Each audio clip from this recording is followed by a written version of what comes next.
Namaskar.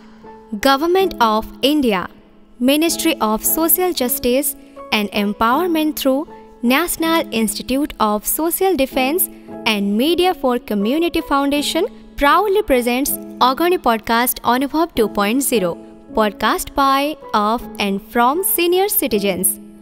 Program conceived and designed by Dr. R. Sridhar. You are listening to Agani Podcast Anubhav 2.0, NRCWT RRTC Bhubaneswar, and we bring you Dr. Somyakanta Panda, Ayurvedic doctor. He is a trainer at Health Department, Government of Odisha and social activist. He will describe the 4 stages of life. जय जगन्नाथ।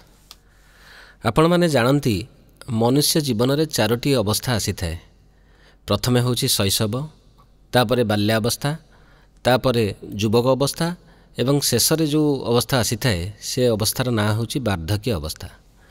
तो आम शरीर रे जो परिवर्तन होई थाए धीरे धीरे कोष कोशिकार परिवर्धन होई थाए एवं मनीष धीरे धीरे माँ पेटरू जिते जन्म नहीं थाए सेतेबेले से शैशव अवस्था थाए।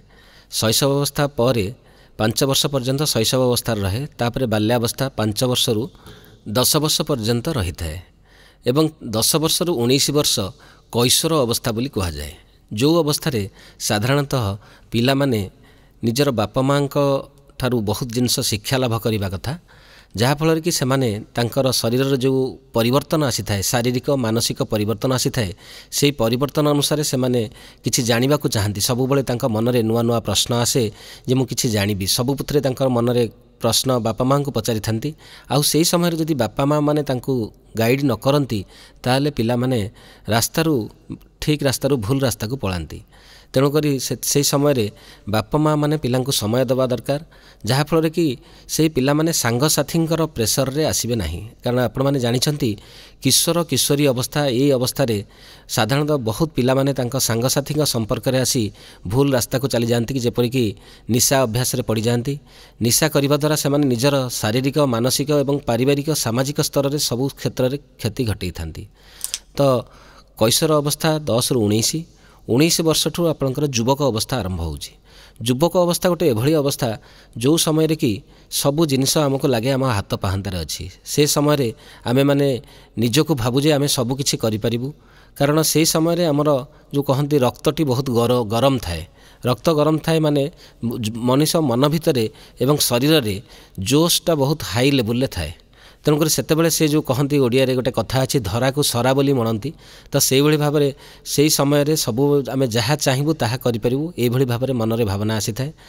से बयसटा जितेबाला चली जाए तापर आसी थाए वृद्धावस्था, जो अवस्था कि आम आज समय कहूचे 60 वर्ष हो गले जने बुढ़ा हो जाए बोली। तो 60 वर्ष हो गले बुढ़ा हो जाए कहवा फल आम मनरे जो बयस प्रति गोटे भावना आसी थाए कि मु आज बुढ़ा हो गली, मु आज रिटायर्ड हो गली। तो रिटायर्ड हो गला परे आउ काम करिया प्रति आग्रह आसे नहीं। तेणुकरी हुए तो आम चाकरी अवसर नहीं पारती, किंतु शरीर केबे अवसर निए ना। शरीर रे जेपर्यंत आत्मा अच्छी शरीर सबुबेले पर्यंत काम रे लागिबा दरकार। तो आगरू आपण माने जानिथिबे आमर जो देश रे 1969 मसीह जितेबाला आयुष कथा उठुची, से आयुष सेतेबाला साधारण आयुष 47 वर्ष बयस थिला। तापर सेटा करेक्शन है 1994 मसीह 60 वर्ष आयुष है एवं 2015 सुधा आमर से आयुषटी 69 वर्ष को वृद्धि पाइला। तो लोक माने सेतेबेले बयस को एते प्राधान्य दौ नथिले जेतेबेले कि तांकर बयस कम थाए, किंतु जितेबाला 60 वर्ष हो जाए साधारण भाव में आम मनरे आसे नाई मु एथरक बुढ़ा हो गली, मु आउ किछि करि परिबि नाही।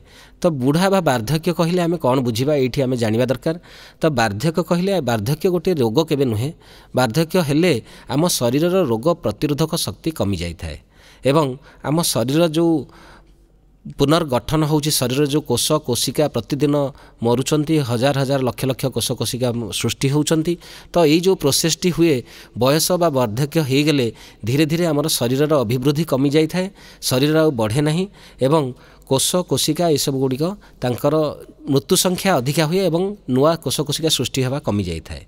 तेणुक वार्धक्य कहले आम गोटे लोकर तार कौन लक्षण गुड़िक कौन आम जाना दरकार।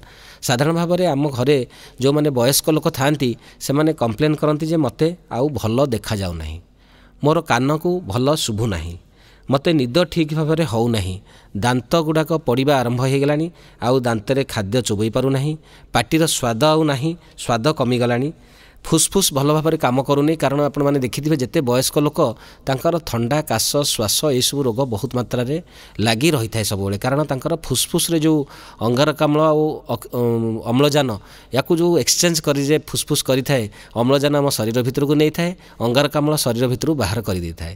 ତ ସେଇ କାମଟି ଠିକ୍ ଭାବରେ ମଧ୍ୟ ହୋଇପାରେ ନାହିଁ। ତାପରେ ଆପଣଙ୍କର ଜାଣିଥିବେ ସେହି ସମୟରେ ସାଧାରଣ ଭାବରେ ବେଶୀ ଲୋକଙ୍କର ହାର୍ଟ ଆଟାକ୍ ମଧ୍ୟ ହୋଇଥାଏ। ହାର୍ଟ ଆଟାକ୍ ମାନେ ଆପଣଙ୍କର ହୃଦରୋଗ, ଯେଉଁଟାକି ତା'ର ବହୁତ ଗୁଡ଼ିଏ କାରଣ ଅଛି ହୃଦରୋଗ ହେବାର। ଯେମିତିକି ଆମର ଗୋଟେ ଜୀବନଶୈଳୀ ତା ଭିତରୁ ଗୋଟେ ମୁଖ୍ୟ କାରଣ, ଯେମିତିକି ଆପଣଙ୍କର ଖାଇବା, ପିଇବା, ଶୋଇବା ଏସବୁରେ ଯଦି ଆପଣଙ୍କର ନିୟମିତତା ନ ରହିଲା, ଅନିୟମିତ ହେଲା ଖାଇବାର ସମୟ। ସାଧାରଣ ଭାବରେ ଆମେ ସକାଳୁ ଉଠିଲା ମାନେ ଆପଣଙ୍କୁ ଯେଉଁ କହିଛନ୍ତି ସକାଳୁ ଉଠିଲେ ଆପଣଙ୍କର ଭୋଜନଟି ଯେଉଁ ହେବା କଥା ସେଇଟା ରାଜା ଭୋଜନ ହେବା ଦରକାର। ରାଜା ଭୋଜନ ମାନେ ରାଜା ଆଗରୁ 50-60 ପ୍ରକାର ବ୍ୟଞ୍ଜନ ଖାଉଥିଲେ, ଯେଉଁଟାକି ଆମେ ସାଧାରଣ ଭାବରେ ଏତେ ପ୍ରକାର ତ କରିକି ଖାଇପାରିବା ନାହିଁ। କିନ୍ତୁ ଆମର ଯେଉଁ ଖାଇବାର କ୍ୱାଣ୍ଟିଟିଟା ସକାଳେ ଯେଉଁ ଖାଉଛେ ଆମେ ଅଧିକ ମାତ୍ରାରେ ପେଟେ ଖାଇବା କଥା। ଖରାବେଳ ଯେଉଁ ଭୋଜନ ଯେଉଁଟାକି ଆପଣଙ୍କର ମଧ୍ୟମ ଧରଣର ଭୋଜନ ହେବା ଦରକାର, ଏବଂ ରାତିରେ ସନ୍ଧ୍ୟା ପୂର୍ବରୁ ଆପଣଙ୍କର ଯାହା ଖାଇଥିବେ ଆଉ ସନ୍ଧ୍ୟା ପରେ ଖାଇବେ ନାହିଁ। ଯଦି ସନ୍ଧ୍ୟା ପରେ ଖାଉଛନ୍ତି ତାହେଲେ ଆପଣଙ୍କର ଖାଦ୍ୟର ପାଚନ ପ୍ରକ୍ରିୟା ଠିକ୍ ଭାବରେ ହୋଇପାରିନଥାଏ। ତ ଆପଣଙ୍କର 3 ପ୍ରକାର ଯେଉଁ ଖାଦ୍ୟ କଥା କହିଲି ତାର ସମୟ ମଧ୍ୟ ଅଛି, ସମୟାନୁବର୍ତ୍ତିତା ରହିବା ଦରକାର। ଯେମିତିକି ସକାଳ ଆପଣ 8ଟା ଭିତରେ ଜଳଖିଆ ଖାଇବେ, 12ଟାରୁ 1 ଭିତରେ ଆପଣ ଯେଉଁ ଖରାବେଳର ଖାଦ୍ୟ ଖାଇବେ ଯେଉଁଟାକୁ ଲଞ୍ଚ ବୋଲି କହୁଛନ୍ତି, ଏବଂ ଡିନର ଯେଉଁ କହୁଛନ୍ତି ଆମେ ଡିନର ସାଧାରଣ ଭାବରେ ରାତି 10ଟା, 11ଟା, 12ଟାରେ ମଧ୍ୟ ଆମେ ଖାଇଥାଉ। କିନ୍ତୁ ଯଦି ସେହି ସମୟରେ ଆମେ ଖାଦ୍ୟ ଖାଉଛେ ଆମର ଖାଦ୍ୟର ପଚନ ଠିକ୍ ଭାବରେ ହୋଇପାରିନଥାଏ ଏବଂ ଶରୀରରେ ଆମ ଦୋଷ ସୃଷ୍ଟି ହୋଇଥାଏ। ଆମ ଦୋଷ ମାନେ ଆପଣ ସାଧାରଣ ଭାବରେ କହିବେ ଲାଳ ବୋଲି କହିଲେ, ଲାଳ କହିଲେ ବୁଝିବେ। ତ ସେ ଲାଳ ହେବା ଦ୍ୱାରା ଆପଣଙ୍କର ଗ୍ୟାସ୍ ପ୍ରୋବ୍ଲେମ୍ ଲାଗିକି ରହିବ, ଆପଣଙ୍କର ଖାଦ୍ୟ ହଜମ ନ ହେବା ଦ୍ୱାରା ଯେଉଁ ଏସିଡ଼ିଟି କିମ୍ବା କୋଷ୍ଠକାଠିନ୍ୟ ବା କନଷ୍ଟିପେସନ୍ ପ୍ରୋବ୍ଲେମ୍ ରହିଥାଏ। ସକାଳୁ ଉଠିଲେ ଦେଖିବେ ଝାଡ଼ା କ୍ଲିଅର ହେବନି। ତେଣୁକରି ଆପଣମାନେ ଖାଇବାର ଯେଉଁ ସମୟାନୁବର୍ତ୍ତିତା ଏବଂ ଖାଦ୍ୟ ଆପଣ ଖାଇବେ କ'ଣ, ସବୁବେଳେ ଆଜିର ସମୟରେ ଆମକୁ କୁହାହେଇଛି ଗୋଟେ ଇଟ୍ ରାଇଟ୍ ଇଣ୍ଡିଆ ବୋଲି ଗୋଟେ ମୁଭମେଣ୍ଟ ଚାଲିଛି, ଯେଉଁଥିରେ କି ଆପଣ କ'ଣ ଖାଇବେ କ'ଣ ଖାଇବେ ନାହିଁ ସେ ଉପରେ ଜନସାଧାରଣଙ୍କୁ ସଚେତନ କରାଯାଉଛି। ତ ସେଥିରେ ଉଦ୍ଦେଶ୍ୟ ହେଲା କ'ଣ ଆପଣ ଖାଦ୍ୟ, କେଉଁ ଖାଦ୍ୟ ଆପଣ ଖାଇବେ, କେଉଁଟା ଖାଇବେ ନାହିଁ ସେ ବିଷୟରେ ଲୋକମାନଙ୍କୁ ସଚେତନ କରାଇବା। ଯେମିତିକି ଆପଣଙ୍କୁ କୁହାହେଇଛି 3G। 3G ମାନେ କହିବାକୁ ଗଲେ ପ୍ରଥମ G ହେଉଛି ଗୋ ମାନେ ଆପଣଙ୍କୁ ଚାଲିବା ପାଇଁ କୁହାଯାଇଛି। ଚାଲିବା ପାଇଁ ଆପଣଙ୍କୁ କ'ଣ ଦରକାର? ଶକ୍ତି ଦରକାର। ଶକ୍ତି ଦେଇଥାଏ ଆପଣଙ୍କୁ କାର୍ବୋହାଇଡ୍ରେଟ୍। କାର୍ବୋହାଇଡ୍ରେଟ୍ କେଉଁଥିରେ ଥାଏ ଆପଣମାନେ ଜାଣିଛନ୍ତି? ଯଦି କାହାକୁ ଦୁର୍ବଳ ଲାଗୁଛି ତାକୁ ଆମେ କହୁଛୁ ଯେ ଗ୍ଲୁକୋଜ୍ ପାଣି ପିଇଦିଅ। ଗୋଟେ ଲୋକ ଯଦି ଦୁର୍ବଳ ଲାଗୁଛି ତାକୁ କହୁଛୁ ଗୋଟେ ଗ୍ଲୁକୋଜ୍ ସାଲାଇନ୍ ଦେଇଦିଅ। ତା'ର ମୂଳ ଉଦ୍ଦେଶ୍ୟ ହେଉଛି ଗ୍ଲୁକୋଜ୍ ବା କାର୍ବୋହାଇଡ୍ରେଟ୍ ଆମ ଶରୀରରେ ଯାଇ ତୁରନ୍ତ ଆମକୁ ଇନଷ୍ଟାଣ୍ଟ ଏନର୍ଜି ଦେଇଥାଏ, ଯେଉଁଟାକି ଆମେ ଦୁର୍ବଳତାରୁ ଆମକୁ ସେଇଟା ମୁକ୍ତି ଦେଇଥାଏ। ତ ସେଥିପାଇଁ ଆପଣଙ୍କୁ ଯିବା ପାଇଁ ବା ଚାଲିବା ପାଇଁ ବା ଗୋର ଅର୍ଥ ହେଉଛି ଆପଣଙ୍କୁ ଶକ୍ତି ଦେଇଥାଏ କାର୍ବୋହାଇଡ୍ରେଟ୍। ଦ୍ୱିତୀୟ G ହେଉଛି ଆପଣଙ୍କର ଗ୍ରୋ ମାନେ ଆପଣଙ୍କର ପିଲାମାନେ ଯେଉଁ ବୟସ, ମୁଁ ପୂର୍ବରୁ ଆପଣଙ୍କୁ କହୁଥିଲି ଯେଉଁ ବାଲ୍ୟାବସ୍ଥାରୁ ଶୈଶବ ଅବସ୍ଥା, ତାପରେ ବାଲ୍ୟାବସ୍ଥା, ତାପରେ କୈଶୋର ଅବସ୍ଥା, ଏଇ କୈଶୋର ଅବସ୍ଥା ବା ଯୁବକ ଅବସ୍ଥା ପର୍ଯ୍ୟନ୍ତ ଆମ ଶରୀରର ଅଭିବୃଦ୍ଧି ହୋଇଥାଏ। ତ ତାକୁ ଆମେ ଗ୍ରୋ ବୋଲି କହିପାରିବା। ଗ୍ରୋ ପାଇଁ ଆପଣଙ୍କର ଦରକାର ଯୋଡ଼ିଏ ତତ୍ତ୍ୱ, ଯେଉଁଟା ହେଉଛି କି ପୋଷକ ତତ୍ତ୍ୱ ଯେଉଁ 2ଟା ଦରକାର, ଗୋଟେ ହେଲା ସ୍ନେହସାର ଆଉ ଗୋଟେ ହେଲା ପୁଷ୍ଟିସାର। ତ ଏଇ 2ଟି ଯଦି ଠିକ୍ ଭାବରେ ମିଳିଲା, ତାକୁ ଆପଣ ଯଦି ନ ବୁଝିପାରୁଛନ୍ତି ଓଡ଼ିଆରେ, ଇଂରାଜୀରେ ତାକୁ ପ୍ରୋଟିନ୍ ଏବଂ ଫ୍ୟାଟ୍ ବୋଲି କହନ୍ତି, ଯେଉଁଟା ଖାଇବା ଦ୍ୱାରା ଆପଣଙ୍କର ଯେଉଁ ଶରୀରର ଅଭିବୃଦ୍ଧି ହୋଇଥାଏ। କୋଷିକାର ଯେଉଁ ପ୍ରତିଦିନ ଆମେ କହୁଛୁ ନୂଆ କୋଷିକା ସୃଷ୍ଟି ହେଉଛନ୍ତି ଏବଂ ପୁରୁଣା କୋଷିକା ଗୁଡ଼ାକ ନଷ୍ଟ ହେଉଛନ୍ତି। ତ ସେଇ ଯେଉଁ ଖାଦ୍ୟ ଆମେ ଖାଉଥାଏ ପ୍ରୋଟିନ୍ କିମ୍ବା ଫ୍ୟାଟ୍, ଏଇ 2ଟି ଯାକ ଆମ ଶରୀରର ଅଭିବୃଦ୍ଧି କରାଇଥାଏ। ଆଉ ଗୋଟିଏ କହିବେ ତୃତୀୟ G କ'ଣ ରହିଲା? ତୃତୀୟ Gଟି ହେଉଛି ଗ୍ଲୋ। ଆଜିକାଲି ଆପଣମାନେ ଦେଖନ୍ତୁ, ଆଜି ଆମର ଝିଅମାନେ ବା ନାରୀମାନେ ମୁଖ୍ୟତଃ ଭାବରେ ତାଙ୍କର ପ୍ରସାଧନ ସାମଗ୍ରୀ ଯେଉଁ ଲଗାଉଛନ୍ତି, ମେକଅପ୍ ଜିନିଷ, ସେଇଥିରେ ସେମାନେ ବହୁତ ଲକ୍ଷ ଲକ୍ଷ ଟଙ୍କା ମଧ୍ୟ ଖର୍ଚ୍ଚ କରୁଛନ୍ତି। ତ ସେଇ ଯେଉଁ କରୁଛନ୍ତି ସେଇଟା କରିବା ଦ୍ୱାରା ଦେଖନ୍ତୁ ଝିଅମାନଙ୍କର ନ୍ୟାଚୁରାଲ୍ ବିୟୁଟି ଯେଉଁଟା ଥାଏ, ଯେଉଁଟା ଭିତରୁ ଯେଉଁ ବିୟୁଟିଟା ଆସିଥାଏ, ଯେଉଁ ସୌନ୍ଦର୍ଯ୍ୟ ଥାଏ, ସେ ପ୍ରସାଧନ ସାମଗ୍ରୀ ଆକ୍ଚୁଆଲି ସୌନ୍ଦର୍ଯ୍ୟ ବଢ଼ାଇ ପାରିନଥାଏ। ସେଥିପାଇଁ ଆପଣଙ୍କୁ ଯେଉଁ ତୃତୀୟ G କଥା କହିଲି ଗ୍ଲୋ ମାନେ ଆପଣଙ୍କର ସୌନ୍ଦର୍ଯ୍ୟ ବଢ଼ିବା ପାଇଁ ଆପଣ ଯୋଡ଼ିଏ ଜିନିଷ ମନ ଭରିକରି ଯଦି ଖାଇଲେ ତାହେଲେ ଆପଣଙ୍କୁ କୌଣସି ପ୍ରକାର ବାହ୍ୟ ପ୍ରସାଧନ ସାମଗ୍ରୀ ଆବଶ୍ୟକ ହେବ ନାହିଁ। ଆପଣଙ୍କ ଭିତରୁ ଆପଣଙ୍କର ସୌନ୍ଦର୍ଯ୍ୟ ବୃଦ୍ଧି ହେବ। ତ ସେଇଟା କ'ଣ? ସେଇଟା ହେଉଛି ଭିଟାମିନ୍ସ ଆଣ୍ଡ ମିନେରାଲ୍ସ।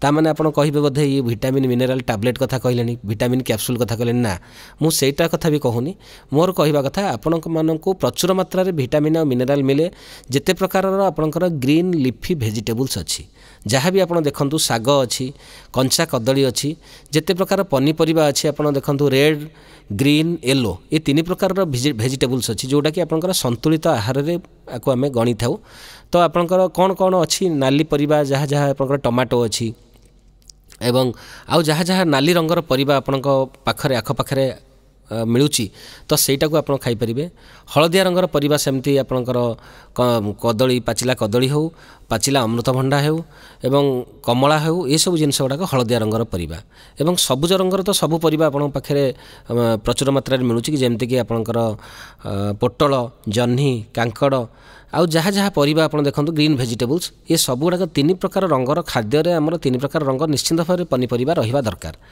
तापर कहवा कथा हूँ आपणकर जो फलमूल अच्छी समस्ते फलमूल कहे आम किणिकी खाईपारूनी तो आप कौन खाइबे ताले किणिकी खाइबा कारण आम जो भारत देश हूँ एते समृद्धशाली राष्ट्र नुहे विकसित राष्ट्र तेणुक आमर जो लोक मैंने अच्छा से पाखे फल किणापी बेले बेले आप देखो शीत दिन सरीगला फलर दाम दरदाम बहुत मात्रा बढ़ी जाऊँगी तो से लोक मान मनरे आसे जब आम कह फल किणिकी खातु 200 टंका 300 टंका देकी से फल किणिकी खाईपारे तो आपंकर बाड़ी बगीचार जो फल अच्छी बाड़ी बगीचार आपंकर निश्चित भाव पिजुड़ी गछ अच्छी जदि किसी जगह लोक अँला गछ भी लगाउछन तो अँलाटा भी बहुत उपकारी जिनस से विटामिन सी प्रचुर मात्रा रे अच्छी आ विटामिन सी काम है आपंकर शरीर जो कोशकोशिका वृद्धि हवा कथा मुझे कहूली एवं आपंकर जो शरीर रोग प्रतिरोधक शक्ति जोटा कमिगले आम वार्धक्य अवस्था आसी जाऊँगी आजिकल बहुत कम बयस आम वृद्ध हो जाऊे तार कारण हूँ 60 वर्षटा को मुझे कहूँ वृद्धावस्था किंतु आजिकल 30 वर्ष बयस 35 वर्ष बयस जो वृद्धावस्था जो असुविधा गुड़िक हुए शारीरिक असुविधा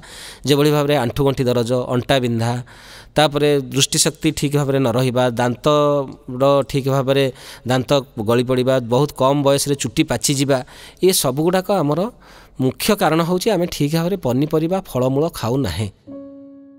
नमस्कार। भारत सरकार सामाजिक न्याय एवं सशक्तिकरण विभाग जातीय सामाजिक सुरक्षा इंस्टीट्यूट एवं मीडिया फॉर कम्युनिटी फाउंडेशन गर्व प्रस्तुत करुछंती अगणी पॉडकास्ट अनुभव 2.0 सीनियर सिटीजेन्स को द्वारा तांको पाई एवं तांको द्वारा पॉडकास्ट कार्यक्रमटी प्रस्तावित एवं डिजाइन करा जायछि डॉक्टर आर श्रीधर को द्वारा। भारत रे सीनियर सिटीजेन्स को पाई जातीय हेल्पलाइन नंबर 14567 1456 7।